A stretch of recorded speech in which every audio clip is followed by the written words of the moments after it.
后来乡亲啊，台南关仔岭温泉美食节10月25要正式起工。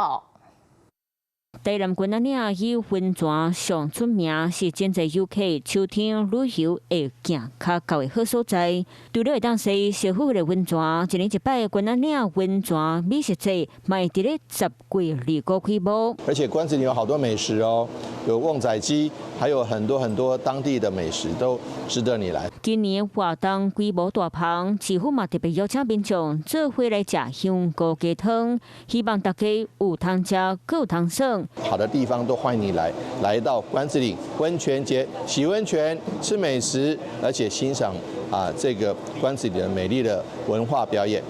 今年关仔岭温泉美食节打造5大特点，市府欢迎民众把握机会来到关仔岭洗温泉，顺续食在地美食，感受热力滚滚的秋季祭典。